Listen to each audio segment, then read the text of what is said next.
Welcome back to the Better Men, Better Ball Player podcast. I'm your host, Trey Cobb. I want to thank you for joining us on our 130th episode of the podcast, where we get a chance to talk to Coach Eric Lassiter. Coach Lassiter is the head baseball coach at Windermere High School. Brand new school that was started 6 years ago. He just finished up his sixth season. Sixth actually playing, losing one to COVID, which we all know. In those 5 seasons they've played, he's made state playoffs every time. 4 out of 5 of those, he's been district champs. 3 out of the 5, he's been was a region finalist in his 5 years. So a great career, great start to the short time that Windermere has been a school, and I'm sure it's only a matter of time till that state championship comes for Windermere. Also, the former head coach at Tavares High School was also a 6-year stint at his alma mater, Apopka High School. Coach Lassiter from Windermere is the co-founder of Power Baseball, the big-time baseball program in travel baseball. So if you're in the travel world, I'm sure you know about Power Baseball and how good those guys are and the great program they run. Former college coach at West Virginia Wesleyan College. He's also the director of membership for Diamond Allegiance. Diamond Allegiance, and he'll touch base more about this. It's they're getting into the travel world and looking for exclusive programs that do it a certain way, or looking for a little bit better a way to do it and how to grow their travel organization, as well as be able to do much more individualized programming for the Diamond. So again, that's Diamond Allegiance. He's also the director of membership there. And we will, like I said, we will touch base more about that in the show, which is great to know. Also, wanted to give a big shout out to our sponsors at Netting Pros. Netting professionals are improving programs one facility at a time. Netting Pros can specialize in the design, fabrication, and installation of custom netting for backstops, batting cages, dugouts, scoreboards, BP screens, and ball carts. They also design and install digital graphic wall padding, windscreen, turf protectors, dugout benches, dugout cubbies, and more. Netting professionals continue to provide quality products and services to many recreation, high school, and college fields, facilities, and stadiums throughout the country. Contact them today at 844-620-2707 or info@nettingpros.com. Visit them online at www.nettingpros.com or check out Netting Pros on Twitter, Instagram, Facebook, and LinkedIn for all the latest products and projects. Big shout out to them. Thank you so much. Coach Lassiter, really appreciate you. Also, big shout out to Ray Evans. Ray Evans, for those guys following the podcast, Hall of Famer, unbelievable coach.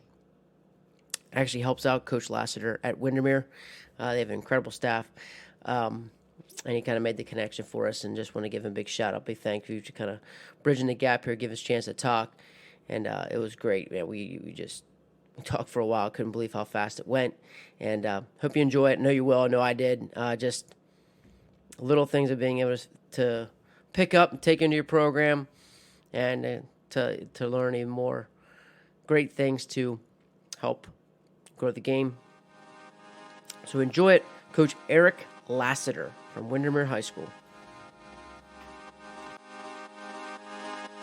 At the time, he actually left right as we got to school, but at the time, there was a guy from Apopka who played at University of Charleston, where my head West coach Virginia. was.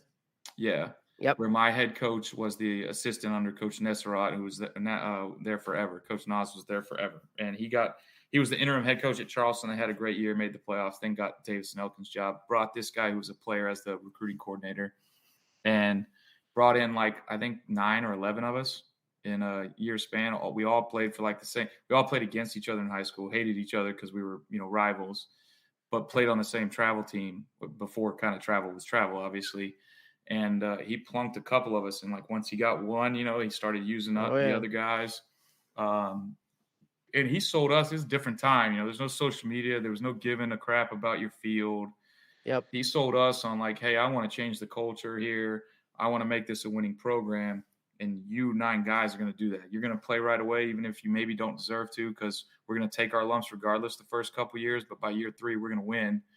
And I just bought into Coach Brisbane is his name, but I bought into everything he was selling, and it came true, and his passion came true.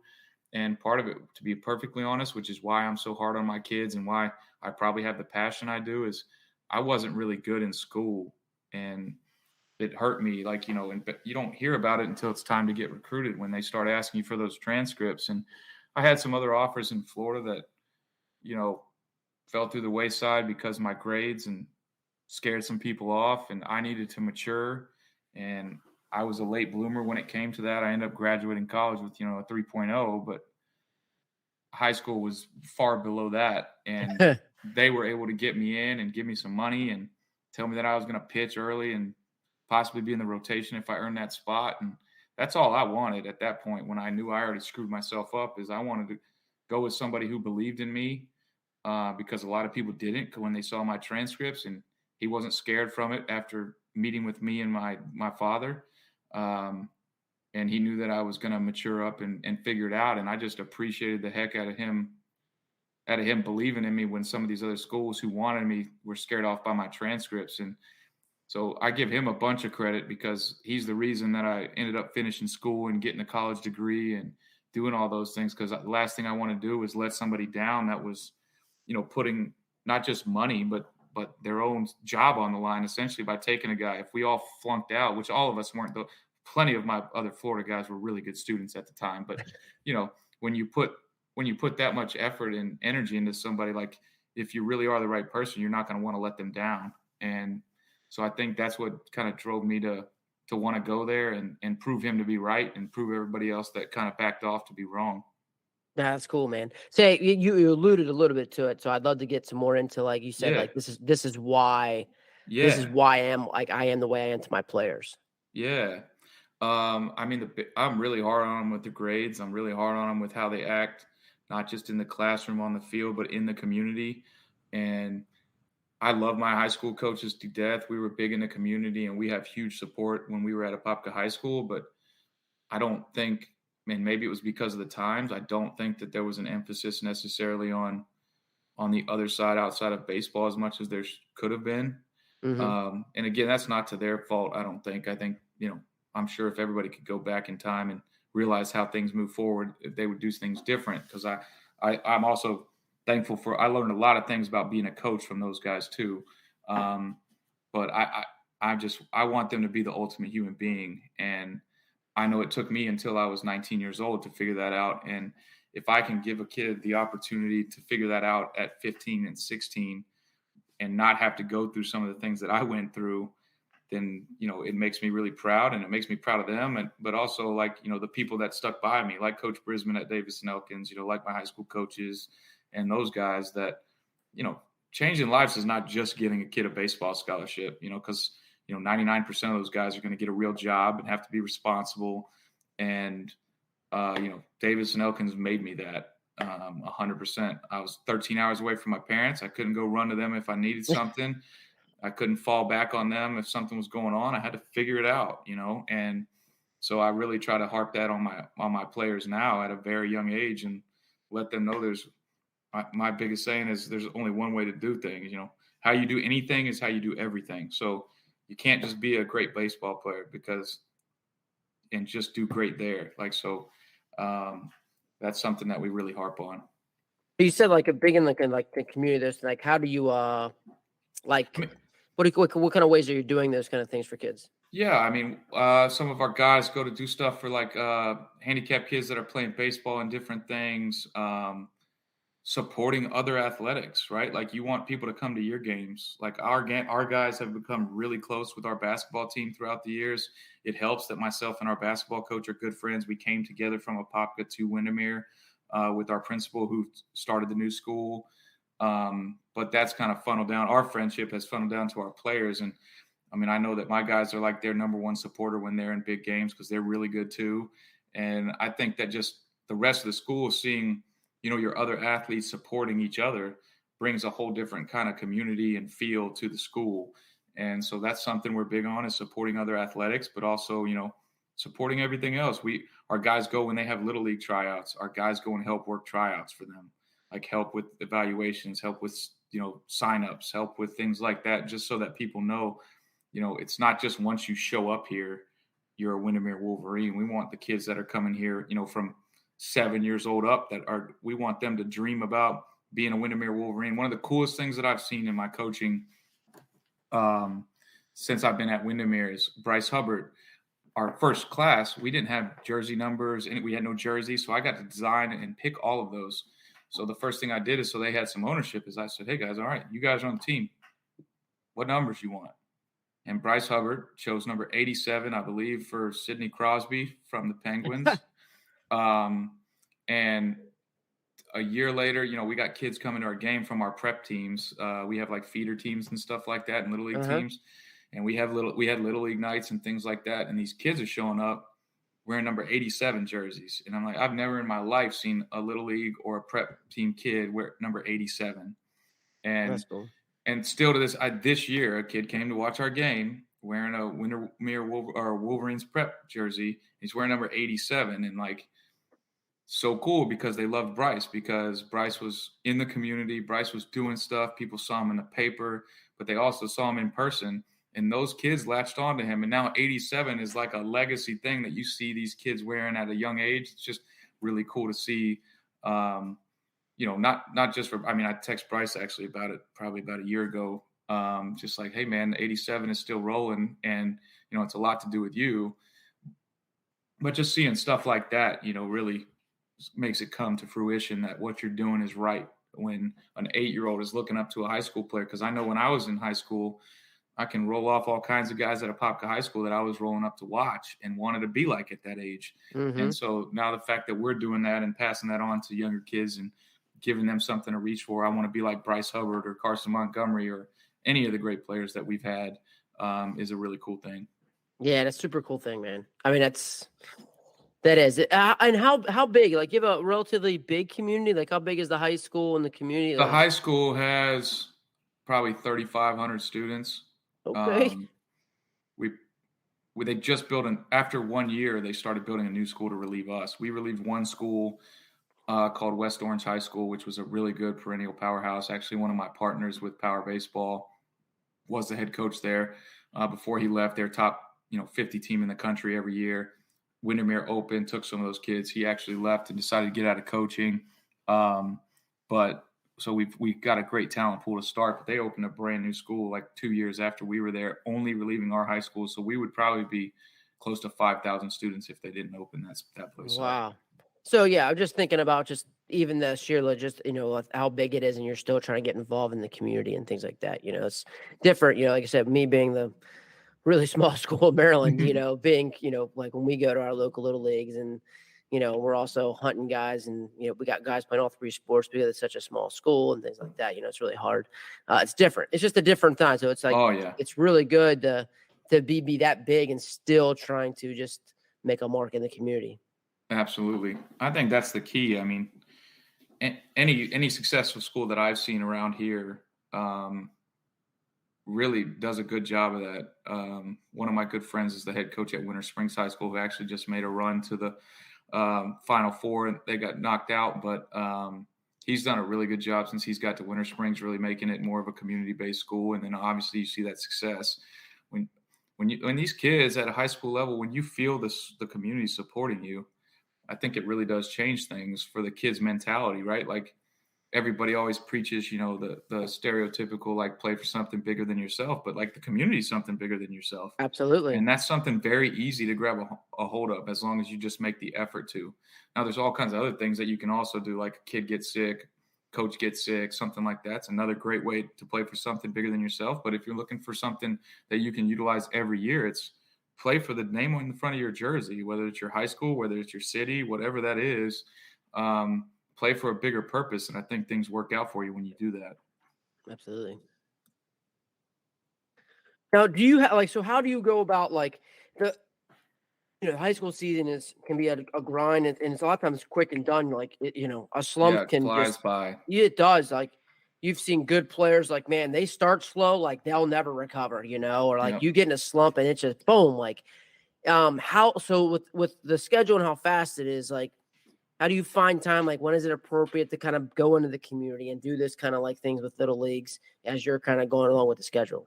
Yeah, a lot of the stuff is in the fall for us, because most of our guys here are pretty much baseball specific at this point. Gotcha. Not all, but Yeah. so we usually in our high school season, some guys do it differently. We go Tuesday through Thursdays. We play like inter squads or play outside opponents on like Wednesdays. So then our guys can still get a day off for travel, play on the weekends with their travel team, and we're not overusing them and blowing them up. Like I know who they are. Go get your stuff. Like we all know, at least in Florida, like college coaches aren't necessarily coming to high school games anymore. I mean, we've been blessed because of our relationship that we have places like Stetson and UCF and local schools come to our games when they have off days or they miss something to come Mm-hmm. watch. But for the most part, the recruiting's done in the travel circuit, right?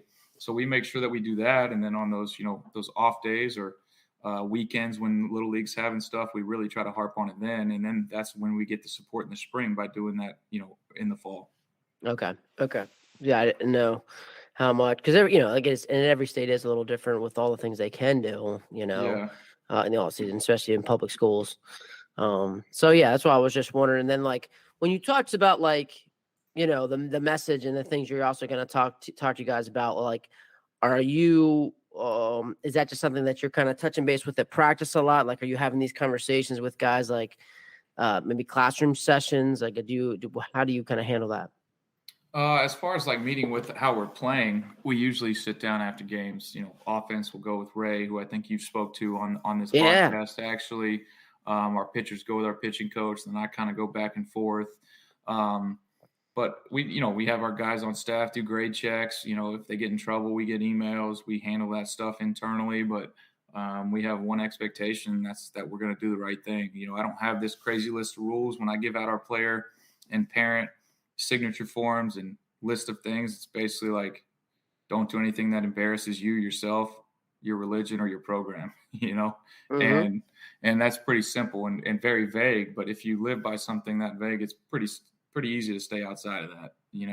I'm not one that, if you go back to my younger days, some of my guys have said I got soft since I've had my daughter, which she's 6. I know you got a little peek over there when she was telling me goodnight, but I mean, I used to be no hats backwards. You had to have your hair a certain way and way closer to the New York Yankees type style.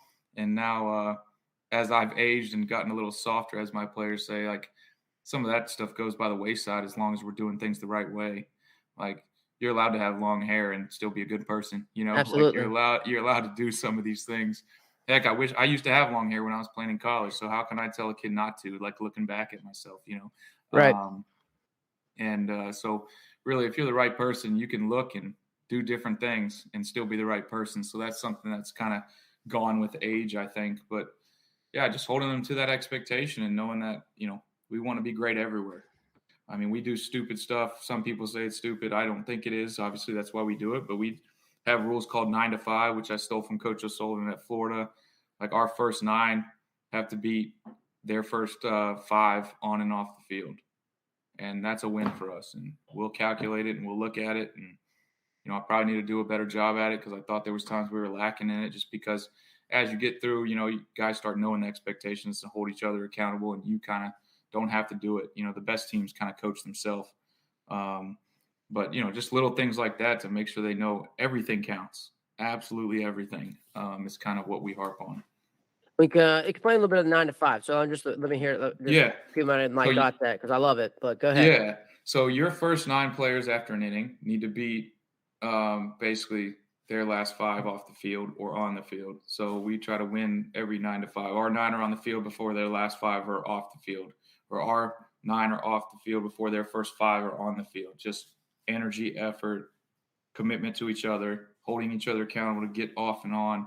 I think it just promotes hustle, and really just something else you can get an edge on. That first inning, you beat their butt off the field and you get in the dugout and you hear the guys saying that we just kicked their butt already. We haven't even got to swing yet and we just beat their butt, Mm-hmm. just little stuff like that. And again, I'm not the inventor of that. I'll be happy to tell you I took it from Coach O'Sullivan, but it's something that when his teams are really rolling, you watch them. It's really impressive. And most people, don't get a chance because they're watching on TV or whatnot. But if you ever get a chance to go to watch a game, it just gives you chills watching guys get off the field like that. Or at least if you have passion for it like I do and probably you do, that's the stuff that gets my gears grinding. So, like, because I think here's secret sauce.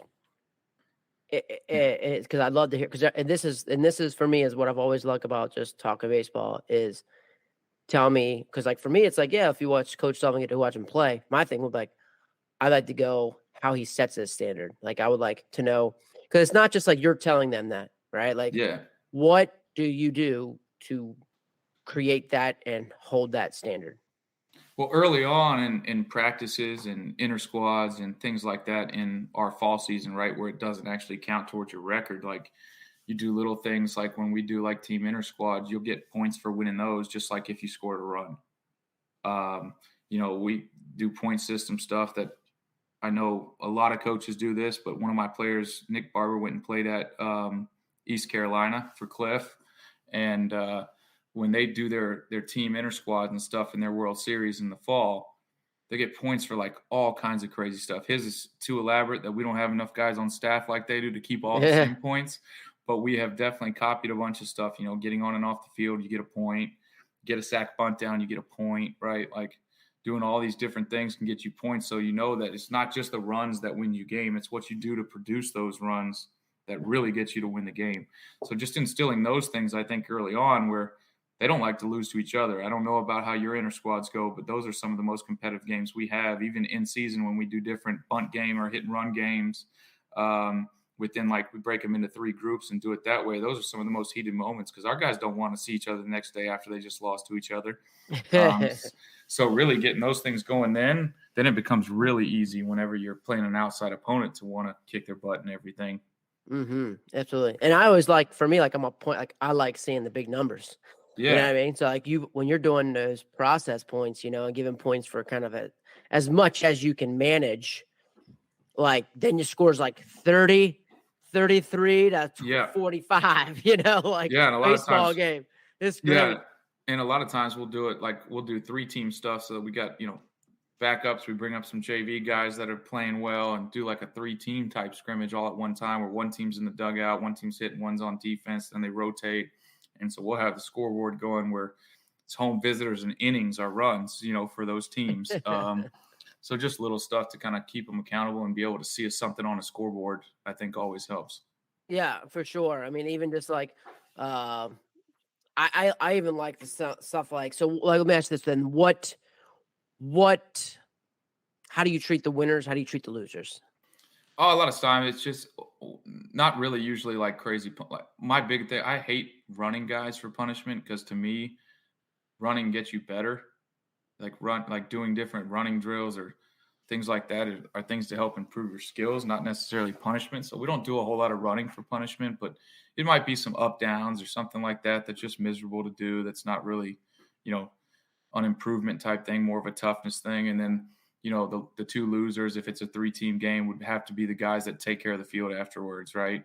Which is something we're also passionate about because, as I said before, how you do anything is how you do everything. So we make sure that our field's always tight and looks good. And so if you lose that day, you're the ones tamping the mound, fixing the plate, brooming the edges, doing all those little things while the other guys get to relax and drink some water. And then really know it's going well when that happens.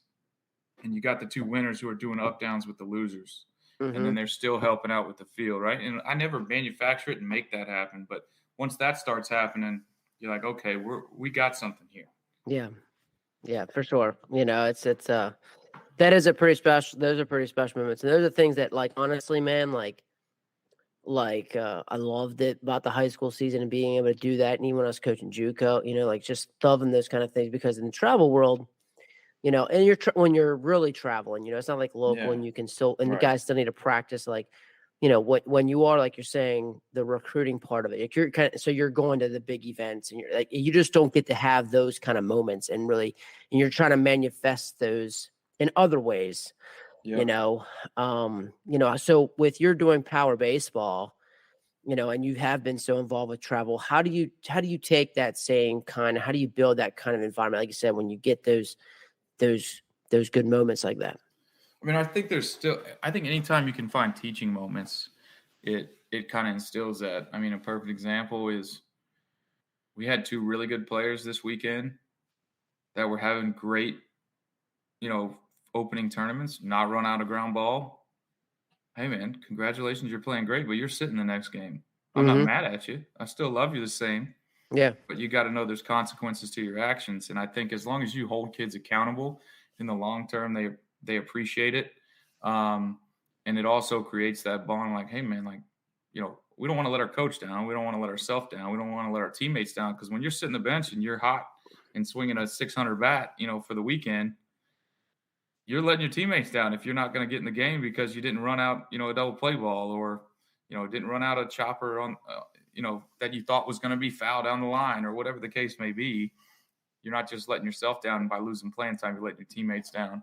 And I think we've done a really good job at Power Baseball, one, picking the right people because it's not always the best athlete or whatever the case may be that's going to make you the best team or make your job easier as far as recruiting. You got to get the right people too. And I think that's why we see a lot of this transfer stuff and, going in the travel ball season because a lot of these parents and kids just bounce to the next best place when they feel their kid's getting mistreated or doing something. And it's kind of creating a culture that I don't agree with. And I think you should take your lumps and learn and get better and appreciate that somebody's willing to hold you accountable. And I think if you portray that message early on and do it in a loving way to start, like, hey, I'm not going to say I'm mad at you. I'm holding it against you, but there has to be some accountability. And that's where we lose in travel ball because like you said, there's not going to be punishment on Monday when you get back home. There's not going to be any of those things. So how can you manufacture that without having those kind of punishments is really my thought. Yeah. And then for me, it's a matter of like, two is teaching those things like your 9 to 5s, Yep. like to put that in the travel scene compared to how you're doing it on the high school, right? How are you doing that? Yeah, it's basically just it's not practiced, right? It's just told. Like, I mean, we got the first tournament. I went over all of our non-negotiables, which one of them is, hey, all the outfielder stuff's going to be together, all the infielder stuff's going to be together.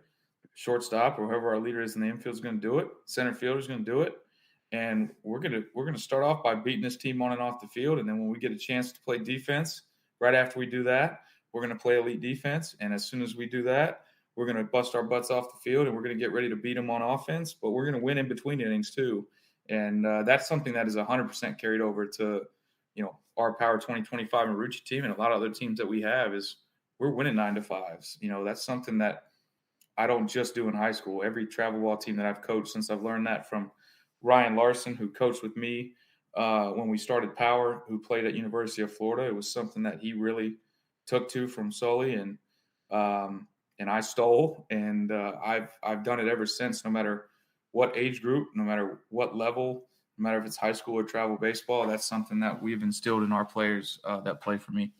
I love that. And talk about one of your first things that you go over. You know what I mean? Here's where your gloves go. Like I remember, in the high school, and again, in the Maryland high school is a little different than Florida high school, especially in Maryland. But like, I remember me and my buddy, good friend of mine, Dave Wardfeldt, who at Williamsport, and we would literally label the dugout with pieces of tape. Yeah. Outfielders, infielders, like here's how you're gonna start, but this is like early spring when you could do those things. But like that's for me is always like, how do we incorporate the good solid standards that we're gonna have into the travel world? Because you have different set of challenges and circumstances. I think you have to have that leeway, at least for us, like we don't do a bunch of practice time, right? Like we're taking kids to get recruited. They're talented players. They all have their own individual coaches, whether it's with Power or not. And so it's like, how do you bring that team together? So you tell them in the beginning, and then whether we win 12-1 or lose 1-0, we didn't do those things right. It's not just, hey, great job, we won 12-1. It's like, hey, we won 12-1, but there were 4 times that we didn't get off the field and beat the other team. Like that's unacceptable. And so I'm not happy that we won 12-1. We should have won 12-1 and won all the 9 to 5s. I think as long as that first tournament, you set those standards and just harp on it, not ripping kids, not doing that. Because like you said, not every kid coming from a high school program has those expectations. And so I think using that first tournament to really set those and harp on them when they're not right, it's a pretty easy fix, especially if you're being successful. And, I've had the luxury to be pretty successful in the travel ball circuit. So, a lot of times the guys buy in because they know that, the teams we've had have been successful, which obviously helps. Well, for sure. Not like so. Speaking of that, then like pregame, especially like pregame has its own set of challenges as well. Going Yeah. in. So like, how have you been creative with that? Like, how are you trying to get? I know that you're trying to get kids better and things like that, or even just showcase them and give them how to get them more recruited. Like, so have you? How does pregame work for you, and how have you kind of accepted those challenges? Yeah, obviously no IO, so you do it on the field. A couple years ago, Mike Smalley, who's actually I think the only player still to this time that played for Florida and Florida State. This was before the Really? transfer. Yeah, really good player. Played professional baseball for a while, but when we got him, we had a 2024 group that's still I think top 2 in the country right now. And all of our POs came to every game. We did PFPs with he did PFPs with them while we did our infield and outfield stuff to really make them more of a high school vibe, I guess you could say, or Yeah. not just like, hey, show up for your game. So that's something that we've done a lot of in the past is doing things like that to where if guys are there, rather than sit in the dugout and hang out on their phone and look on TikTok, like Mike was getting our pitchers better while we were getting ready on if it was their off day, they had set stuff to do. If it was their game day, obviously they're getting ready to pitch. But I think just finding ways in those 40 minutes that you have between the game to keep active and find little ways to improve, whether he was working on pickoffs or squeeze plays with a flip with a glove or a bare hand, double play balls, whatever the case may be, there's always an opportunity to get better if you're willing to utilize that time you have. Absolutely. It's just, it's just all of those things that guys need to hear, like uh, just the lines and the little stuff of because it's just so challenging with it. But I want to be able to use it to one. Like I feel like people. I mean, you see the guys coming that to games. They're there before the game start, And I think only if we can keep them sharp and they can work a little bit, move a little bit, put them in different situations. I think those are all part of the evaluation as well. So for me, that's also there's a layer of that too. Yeah. And Yeah, it when just they trying get to to see find. guys out there working, right? Like you walk up to a field and you see a bunch of pitchers sitting in the dugout Mm-hmm. that are equal talent of the guys that are on the other dugout, and those guys are out there doing PFPs and picks and all kinds of other things. Who do you think that college coach is really going to lock in on and notice? Not the Mm-hmm. guy in the dugout. So I think just finding those little ways to set your guys apart and give them the opportunity to set themselves apart, really, because the end result is we put them on a platform for them to perform, and they have to perform. Like I said, we can get all the colleges there we want. If you go for 3, you still go for 3. But the big thing is that we try to harp on our guys. Is a lot of times they're not looking at your overall stats. Like when parents get mad about game changer or Yeah. diamond cast at a tournament. My kid they said it was an error and it was a hit. Like college coaches trust their eyes, guys. They're not looking at box scores. Correct. A guy can go 0 for 3, and the guy, they're gonna know he's a good player. Mm-hmm. Their eyes don't lie. They get paid to use those things. Mm-hmm. So I think that's a big part of also getting the kids because at the young age, in youth baseball, they're all worried about just the overall stats. And Yeah. It's you'll crazy. hear all the time, well, when my kid was 12, he led the team in hitting. Yeah, all the He hit time. 6. Well, that's congratulations, man. When your kid was 12, he was a really good baseball player. I don't know what else you want me to tell you, but Yeah. that doesn't transfer over to that. You have to have a skill set, and the skill set doesn't always mean that you're going to hit 600 in a tournament. They're going to look at your swing. They're going to look at how you approach the ball on defense. They're going to look at how you go on and off the field. How you react to failure is a big part because you're going to fail no matter what level of college baseball you go to. I promise you're going to fail. Oh yeah. And they get a firsthand look when they go to a big tournament and they get to see 8 games in 7 days. They get a firsthand look of how you're going to fail. Mm-hmm. And to me, how you're going to fail is a big indicator of how you're going to succeed. So I think really harping on the kids about that and not having them think that every at bat is the most important at bat of their life is also an important thing to hand down to them. Can you give me an example? So, man, I'm really interesting. Like, Yeah. You said, how you fail is a big indicator of how you will succeed. Yeah. So, like, dive into that a little bit more. Like, give me an example of, like, let's say when you see someone like Yeah. that you think like is a dude because of the way that he handled his failure. I mean, I'll give you a for example. I won't throw any names out there because I don't want throw a kid out there, but played against the number 1 player in the 25 class and several rankings. He smashed the ball, absolutely smashed it. We're playing on like the biggest field possible in Fort Myers. It was like 415 feet to center. Like it was 355 down the lines, which is massive for even pro baseball. Smashed the ball, probably gone in every park. We caught it. A lot of players who aren't going to succeed would have been pissed, would have been saying something about, oh, this field, this, that, making an excuse. That's what they did. But what did he do? He realized he smashed the ball, laughed it off, took his BGs off, went and played a hell of a third base. Like, that's a good player. Yes, it is. The ones who don't do those things or, are ripping their batting gloves off and tearing things up and throwing stuff around because they just absolutely annihilated a ball and it went right to the shortstop. It's not a good indicator of somebody who's going to succeed in my opinion. Because again, baseball is a game of failure. So how are you going to handle it? Everybody does well when they're succeeding.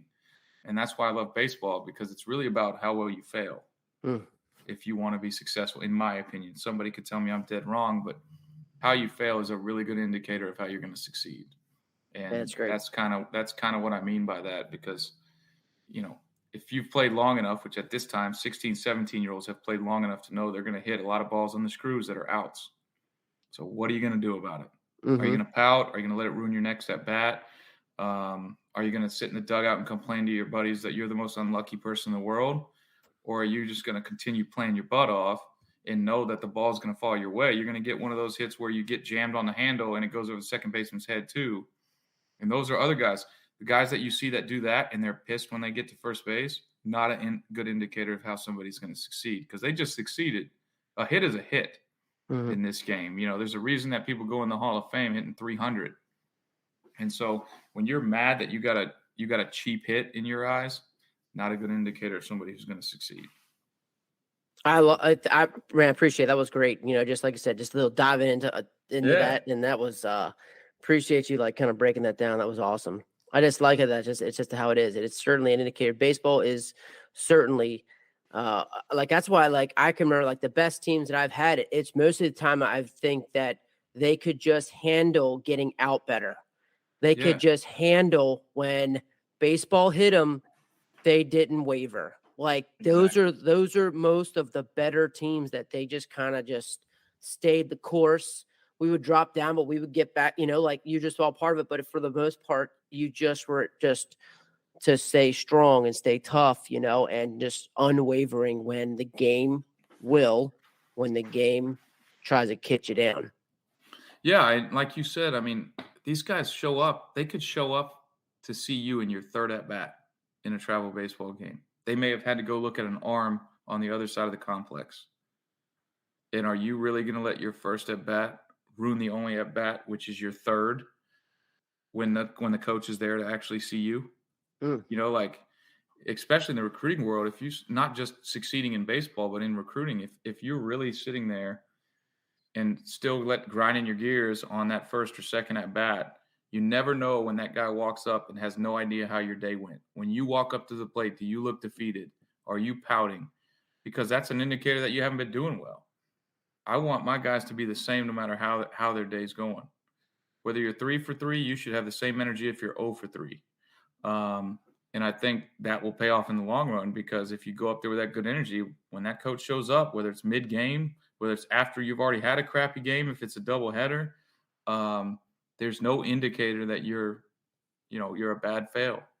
And I think that plays huge in a guy when you can get guys to believe in that mindset, because every at-bat is a new at-bat. Every pitch is a new pitch. And being able to clear that and take it as that is very important in baseball. So good. So good. So good. So with this Diamond Allegiance, right? Yeah. So Diamond Allegiance, you're looking for guys that are doing this way, backed by Backitch, backed by Tracy Smith, some big Sean Casey. Are you, when you're in this world, and of course you guys Pat are doing Casey, not Sean. Pat Sean's Casey, not I'm sorry. involved, Yeah. Pat, yeah. I'm sorry, Pat Casey. You're right. Yeah, Pat Casey. You're talking from Oregon. Oregon State. Yeah. Oregon State. So are these as you're in it, are you still looking for people the same way, or out there kind of expecting kids to move on off the field. Like, is that what you're doing for what as a the director of membership? Absolutely. I mean, the biggest thing is like, who are the guys that are really worried about player development? Because if you're not worried about player development and you're just taking players from all over the place and doing, which there are teams, that are taking players from all over the place that are still doing great player development too. Mm-hmm. So we're looking at those.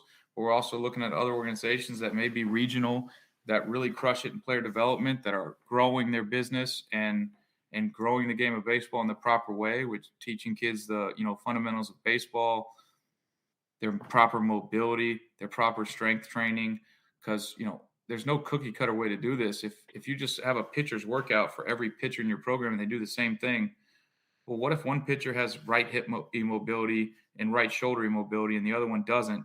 He has a left shoulder immobility and has issues with his wrist and his ankles. They shouldn't be doing the same workout, right? Like, so I think really the guys that are really working hard, we want to offer them the opportunity to really individualize their workouts when it's baseball training, whether it's workouts, whatever it is, whether it's mobility, so that they can really get individualized training no matter how big the organization is. Because how can we help these guys doing it the right way as their business grows to make player 600 get the same experience as player 1?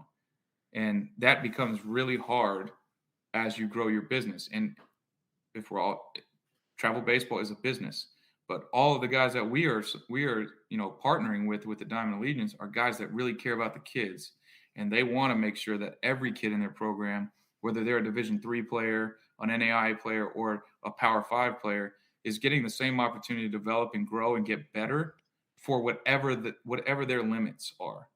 And I think, like I said, that's become really hard as these organizations grow and become national and even go from maybe having one team at each age group to 4. That's a big adjustment for an owner of an organization. So how can you provide that? And we offer that with the Diamond Allegiance, with the customized app for each organization, with Coach Bakic's player development system and mobility stuff in there, as well as eliminating a bunch of other stuff that on the back end for coaches, like communicating with parents and having a different app or different thing for everything that you have to do, 7 different logins, right?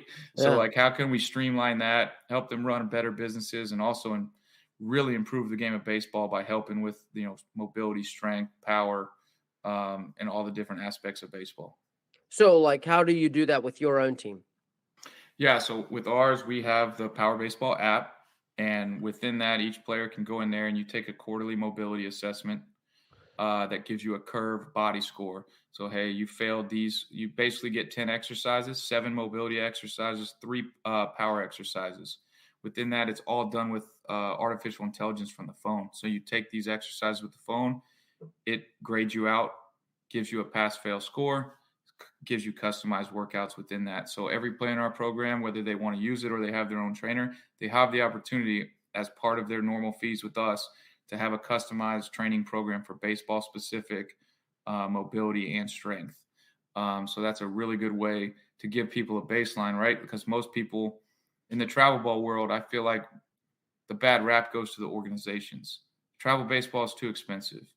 If you really look at the overall wallet spend of a travel baseball parent, 25% maybe at the most is going to the travel org, who is paying all the fees, doing all the other stuff, helping their kids get to college, putting them on those platforms.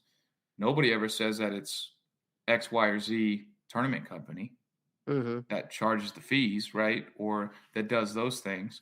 Or is it the travel, right? Travel is huge. So all of the organizations within the Diamond Allegiance also get a Diamond Allegiance Deals website code and access to where they can save tons of money, even in comparison to like Orbitz, hotels.com, all those places where the parents can save money on their hotels when they travel, flights, rental cars, and things like that.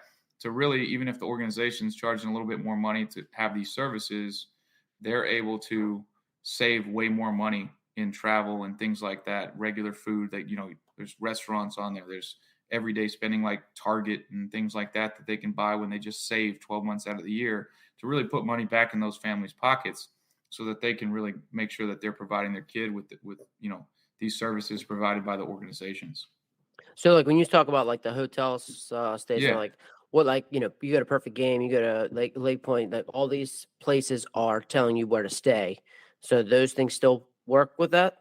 Yeah, yeah. I mean, for the most part, yes. I mean, is there going to be a tournament here or there where it doesn't? Sure, but for the most part, I mean, I think a lot of the big companies are signing deals with different municipalities and things like that, to where they're getting income from the overall spend during that time period of a tournament. So I think a lot of them aren't as hard on it necessarily as they could be, because they are making that other money. But are there certain tournaments where that happens? Sure. But what this also offers is, say they're just going to visit grandma down in Florida, they can utilize it there on flights and travel. It's not Mm. just during the travel season. It's 12 months out of the year, as long as you're a part of that organization. So you're going on a spring break trip with your high school team and you want to save some money, you can get on there, even if it's not your season for travel ball. So it's kind of 12 months of savings, even if those companies are kind of pushing you to stay in certain hotels. Yeah, yeah, yeah. I mean, it's almost every tournament you go to now, it's a state of play, and any kind of big national, I would say, event. Um, so yeah, just seeing how Yeah. that would work. But like in terms of like when you talk a lot about mobility and things like that. So do you even individualize, let's say with power, even like a Windermere, like are your warm ups, let's say your dynamic warm ups, are they individualized, or is it mostly something you're doing with your team? Most of our guys do their own individual stuff prior to our team warm up. Just in high school, to me, there's something to be said about doing things as a team. But Mm-hmm. like, a perfect example, my third baseman has had some hip stuff and his quads were really tight. So we give them time before our team stretch to get all their individual stuff down. All the pitchers throw every different weighted ball. They got the water bags they're shaking around, all the other stuff that myself and you didn't use or didn't have and wasn't available. Right. But they all have their own different routines, and I love routines, and I don't think everybody's needs to be the same. So not all of our pitchers do the same thing. Some throw weighted balls, some don't like it. Some use the giant colored water jugs, some don't like it. So as long as they have a routine, I'm completely good with it.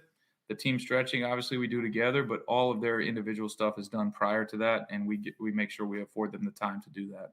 All right, cool. That's a good thing. I just think with all the mobility stuff, and but Yeah, like I know for me, like you said, like there's just for me too, like there's something to be said about doing stuff as a team, and that's honestly like I've like even like tried to kill, especially in the travel scene. You got so much time, so now I'm like let's do some base running mixed in with our warm up. Like we're not right. just like doing like high knees. It's not like now you're gonna jog to first base and break it down like you're getting ready to run through first. Then we're gonna take a turn. Then we're gonna do leads, and like it's just like yeah, we're gonna do like the chain breakers and all this other like loosen up at the same time. Like you're gonna have to learn some base running. Like Exactly. on the way back, it's like get a secondary lead.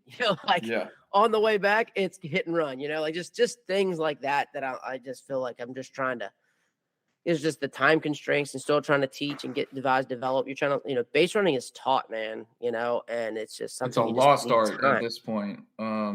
It's a lost art, and I don't know if I'm sure it's just time restraints in some high school programs and things, but and I guess in little league and youth baseball, if you're just an elite athlete, a lot of times you find some of the fastest kids are the worst base runners as they get older, Yeah. because they've never had to be taught anything, because everybody's like, he's just so fast. Mm-hmm. It's like the game catches up to you real quick when you got a guy that you're playing another team that actually teaches kids to have a good hold and a good time to the plate, and they got a good catcher. Can't just be fast. You're out now. You're not just outrunning the baseball anymore. Something that we really were harping on this week actually with our team. We won the tournament, but I think that we had an opportunity to really break away from a couple games if we didn't make some base running blunders that I think should be simple and fixable, and we're going to fix them and get them right. But I don't think we were great there, and I think we have a lot of room to improve, and that's on me to kind of get that done as we get to these tournaments and make sure that we're able to react and able to make the right reads and do all those little things in a short amount of time when you have kids from all different high schools. Now we're blessed to have kids from a lot of really good high schools, so it does limit the amount that we have to do, but there's always room for improvement. Yeah, and even just the language part too.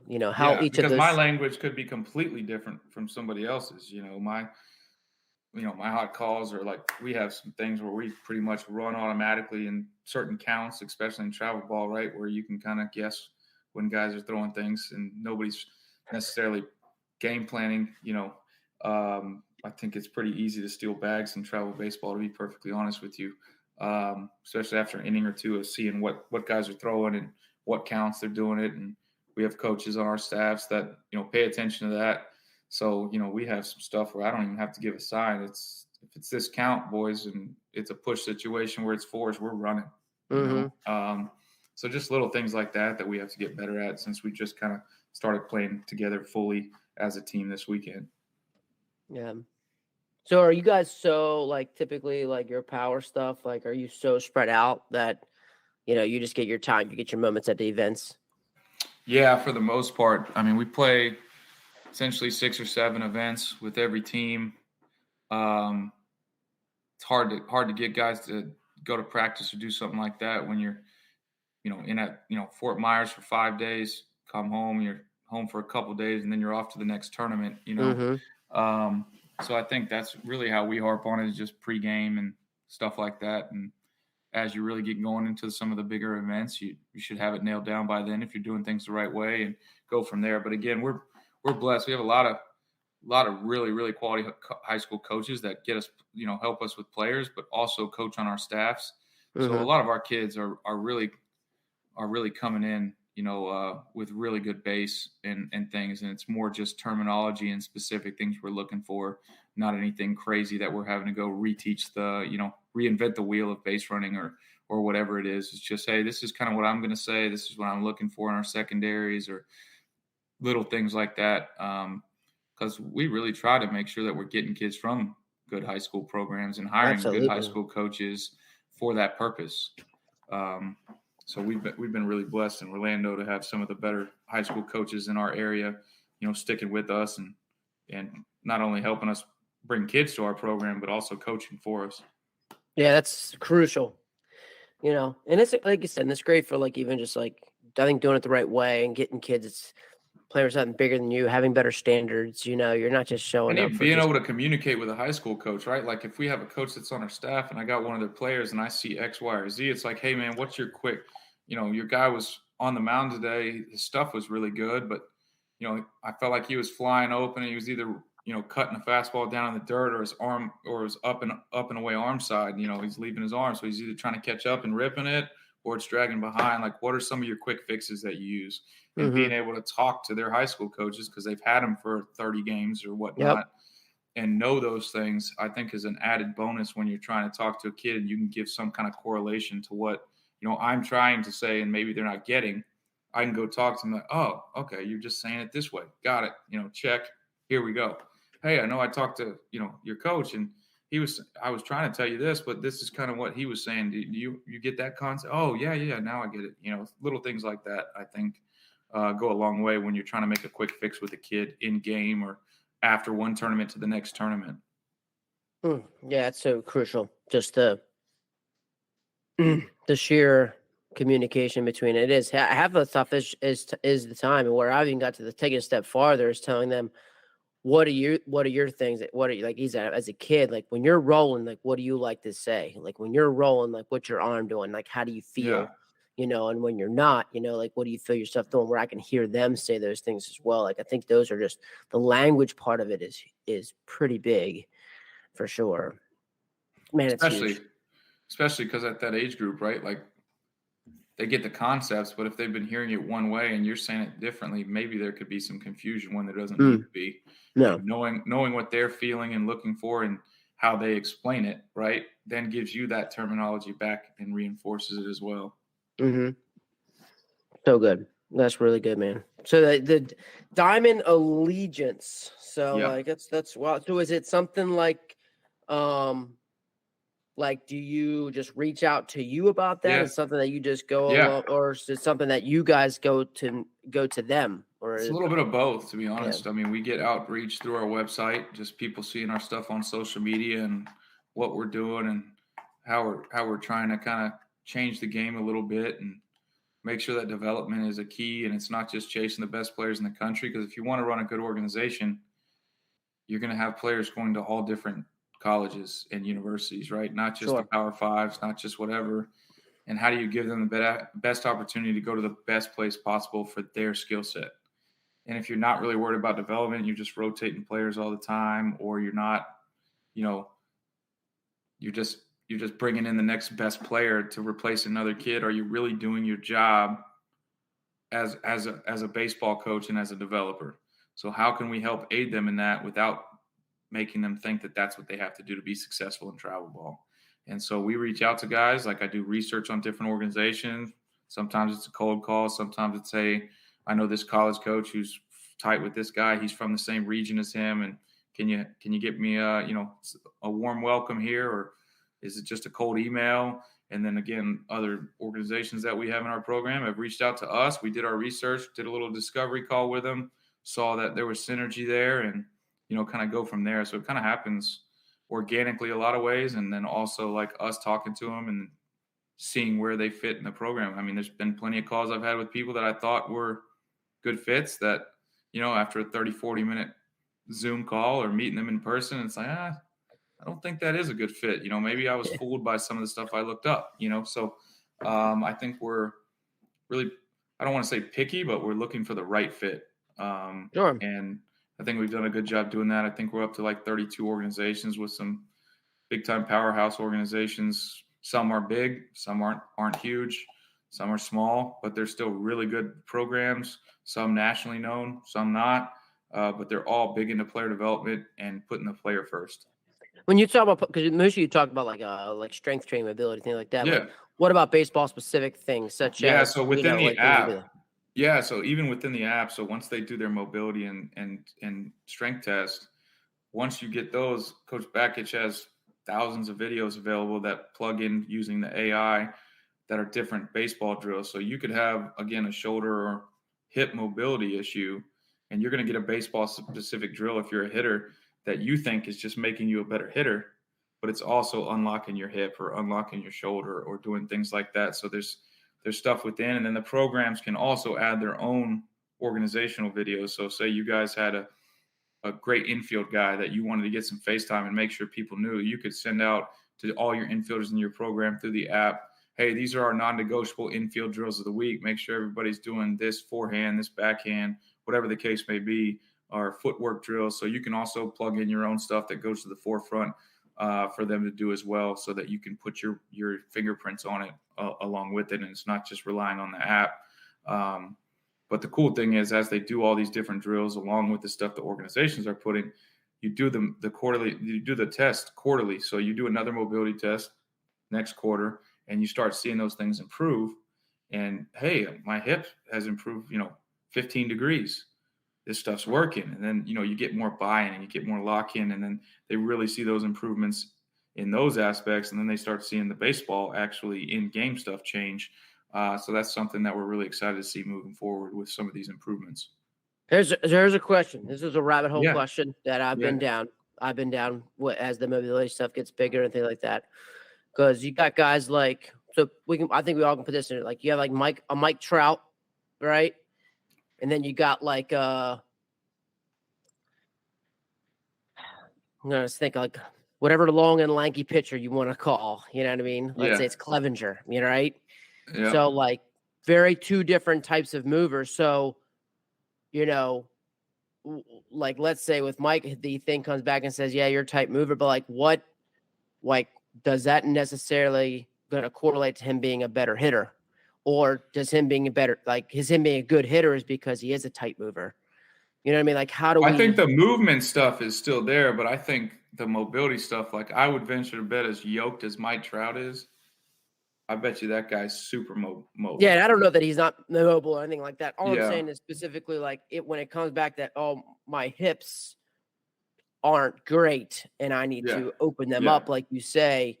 You know what I mean? Like where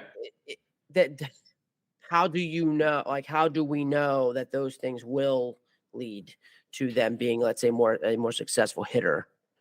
Well, one, you still got to have the hand-eye coordination, right? But I think if you're not mobile in all aspects of baseball, like you're never really going to see a guy that can't get to certain positions in the body. I mean, you look at any hitter, you can pick Aaron Judge and you can pick Mike Trout, two way different body styles, right?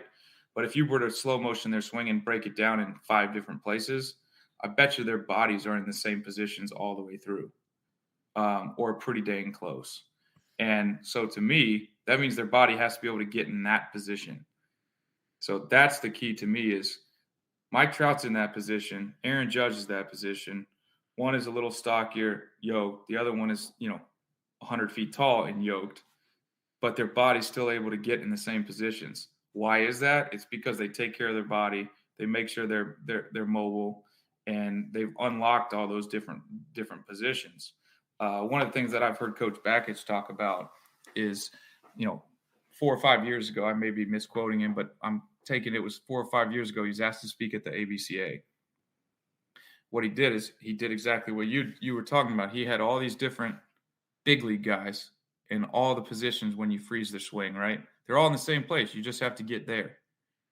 And he's thinking, yeah, that's easy. And I think his mom did PT when he was growing up. And he's like, that's essentially like my mom having somebody who just had double knee replacement surgery in the clinic, and me as a young kid walking by, and the lady and his mom just saying, see that kid right there? Just walk like him. It's just that easy. Mm-hmm. But he had, his center fielder who ended up being a high draft pick, was, I think, player of the year in the conference at Michigan. When he had him, he couldn't get his shoulder from an old injury, to 90 degrees. Smashing balls 107 miles an hour, but straight in the ground, doing drills over and over again to try to fix it. The kid's super frustrated. Coach is super frustrated because they're both trying to get something out of him that his body's incapable of doing. Then after doing whatever it was, 4 to 6 weeks of some stuff to unlock his shoulder, he goes out there. He didn't need anything. He was trying to do what those freeze frames were showing, but his body was incapable of doing it. As soon as they unlock that, next thing you know, he's moving on and playing professional baseball and hitting homers and, Big Ten Player of the Year and all of those things. When if he didn't figure that out and he just said, oh, you're either just this good or you can get your body in this position or you can't, would he have ever become that? I don't know the answer to that. But, in short, I think the answer is probably no if you don't find those deficiencies, because it's real easy to just show every kid you got to get to this position to hit, or you got to land here on foot strike and have your elbow here and your ball here. But what if your body's not capable of getting you to that position, I think is the key. And so making sure you're the best athlete that your body can be. I'm not saying everybody's going to have the exact same measurables, but unlocking it enough to get to those positions is the key, in my opinion. And I think that's why mobility is a big part of the game. And I think that's why you've seen all this stuff change as there's been more data and metrics been able to be taken, is that, there's some pretty hard numbers on what you need to get to in certain positions in your body. And how do you get it there, especially if it's not capable currently. So that's kind of what we're trying to attack. So good. Really good. It might have been a little long-winded. I apologize, but that's some stuff I'm passionate about. So I'll get going on that stuff. Yeah, no, I and that's why like I said, that's a rabbit hole of those are the things, like, it's the butterfly effect too. I've gotten to this point, can do these things, if I do unlock this, like what that would be. So I think it makes a lot of sense what you said, like you're getting certain points, which means, there's certain hinge that everybody's going to get, like you said, at that, let's say a contact, Right. We've all seen that contact pitch from a hitter, like getting in that position. That means your body certainly can do those things. But maybe before that, what's it look like? So yeah, that makes a good amount of sense. So even thinking about Diamond Legions in terms of high school, are you also in the realm of high school as well? Because there's certainly a lot of the same kind of individualism. All those things can still play in the high school, even in any kind of program. Right now, we're focused on the travel baseball world, just because I think high school coaches right now at least have the opportunity to be with them more. Sure. And, they're only providing for 45 players maybe on a varsity and JV team. Yeah. So it is a little easier to kind of streamline that. But I know for us, we have a strength coach that's, knows what we're doing with the Diamond Allegiance and RSP Sports. And we do a lot of individualized stuff there to make sure that we're unlocking the body. And, I think we're one of the most physical teams in our area because of him and because of what we're doing. And, I think there is the opportunity to do that without it. I do think there is a market for us to eventually get into that, but at the same time, it's like you have to kind of pick your poison on what do you want to attack. And right now, in my opinion, if nobody attacks what's happening in travel baseball, people say necessary evil. It could really just become an unnecessary evil if you're not really attacking this stuff, especially when you have this many kids, when you have the ability to touch that many. You do, but I think what you said earlier too about the organizations, the companies who are charging the events, who are running those big things, like how do you, how those are things like you're kind of targeting the organization. So is it something that I guess you have Diamond Legion's guys and you're trying to, I mean, maybe grow the people who are Diamond Legion's guys, and then you can kind of run your own events and things like that. That would help. Is that kind of? We're not really trying to get into the event space necessarily. I mean, will we do some things where we have, where we do some stuff together and just, do with the new recruiting rules? Do we go and do something at a university with 8 teams regionally or something like that? Sure, but I think it's necessary to have those other tournament places. Like when all the schools can go to watch X amount of players, it saves them money in their budget and doing some things like that. So I wouldn't necessarily try to say that we're trying to take over the world here, but if we can just help the players improve within the organizations, I think that's really our focus is really just improving the game of baseball through improving the way players go about getting better and how they work and what they're actually focusing on and attacking, and then going to those tournaments and showcasing their ability to the best they can. Yeah, that's great. That's great. Yeah, I mean, it's a whole. Like I said, I think that was for me. It was a whole nother, focus. So it definitely seems like you guys are definitely just focused on the message of taking care of your players, not just throwing them out there. They need to be able to have some guidance, and one, you're basically also setting them up to get recruited, so they can be in the best place to get recruited, which essentially then to go on and play college baseball. Absolutely. Awesome. So, wow. Awesome, buddy. Dude, I mean, I'm an hour and a half in here. Daggum. I just couldn't believe it was already that time. That's wild. crazy. It is crazy. So I think I remember. I want to say, you were on a panel this year at the ABCA? Is that correct? I was. Panel of, was it recruiting? It was. Was it a recruiting panel? We actually did some stuff with Pocket Radar. It was myself, Eric Bakich, and Matt Gerber, who's also with the Diamond Legions. But basically, how people are utilizing this kind of technology and not, in the right ways, essentially. So how can you utilize some of this stuff without also being overcome by it? And, what are the best ways to use it? All different things like that. We did have a breakout session as well with Coach Bakich where we went over the actual app and player development and all that stuff as well.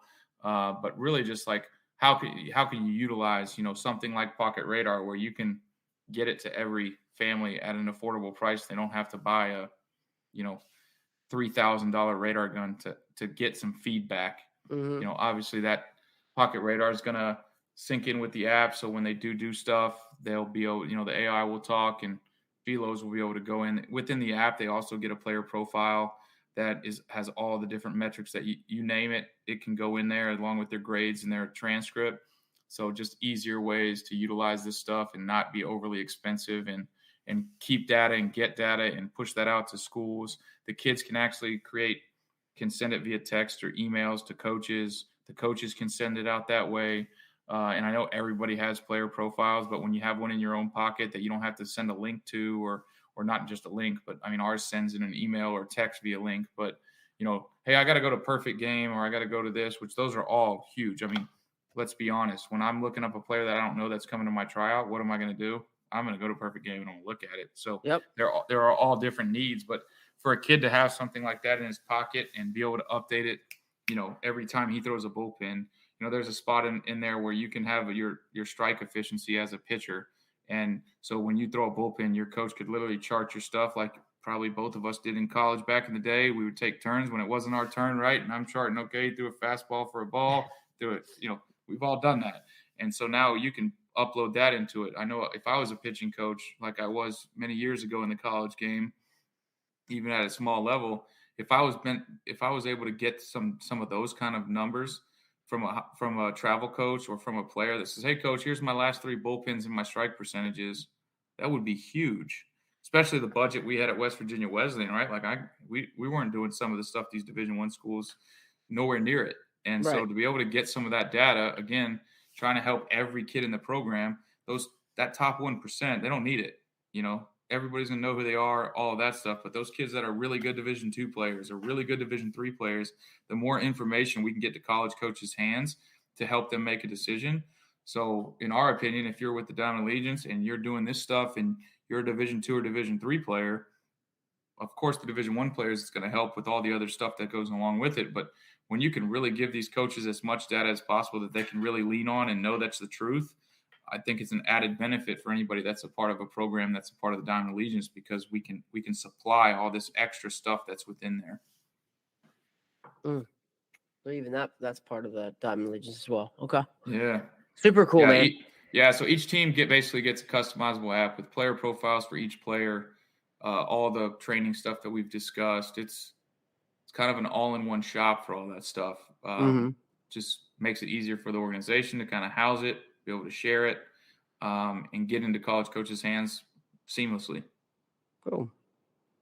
Oh man, wrapping things up here. So I'm going to come kind of full circle and kind of wrap all of this thing, kind of put this together. Is thinking about, like, you kind of first started about like getting in the community, teaching more about the game.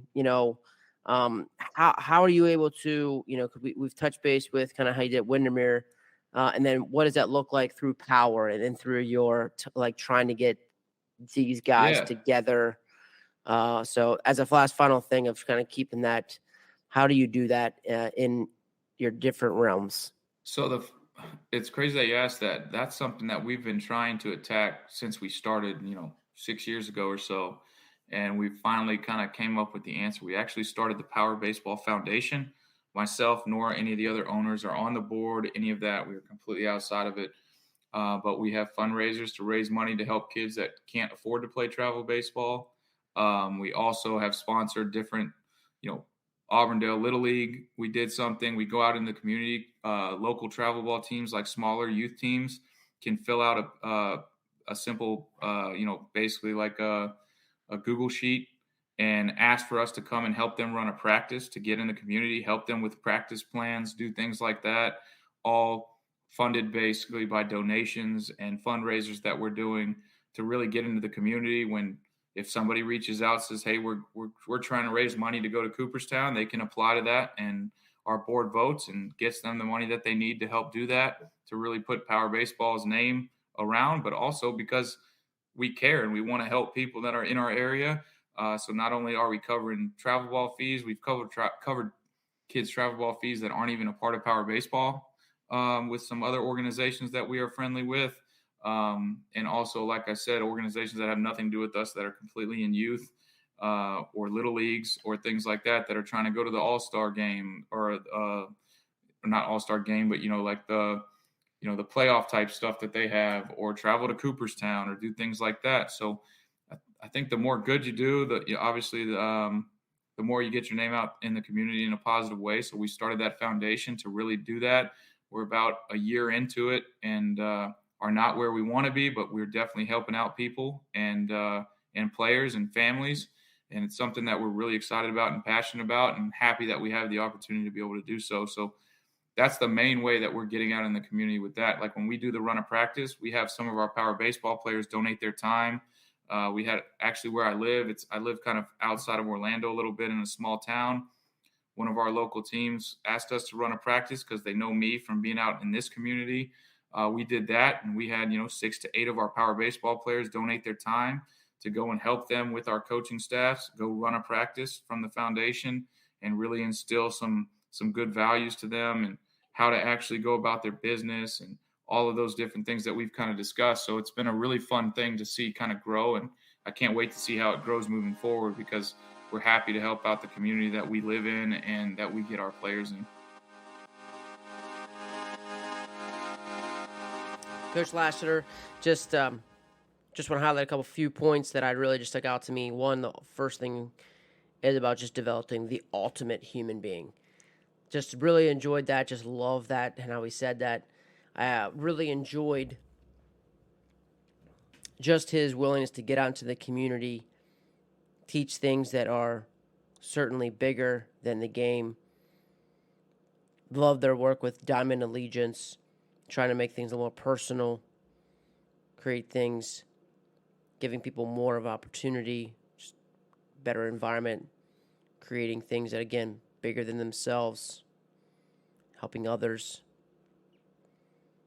Just in the sheer fact of what they're doing in their program as they continue to play at such a high level, but they're using the same kind of standards like his 9 to 5s. First 9 has to beat out their last 5 on the field. How everything counts. How you fail is a big indicator of how you will succeed. I love how he really just kind of dove into that. Just really want to share out just a couple really highlights, and really just enjoy their time being able to talk some baseball. And appreciate you guys holding on. And again, big shout out to Ray Evans, helping us, bridge the gap here with me and Coach Lassiter. Just really enjoyed the time. If you haven't checked his stuff out too, we talked a lot of baseball as well, and that was a fun conversation. And we're looking forward to the next conversation I have with Coach Lassiter. Just a really great guy, good baseball dude.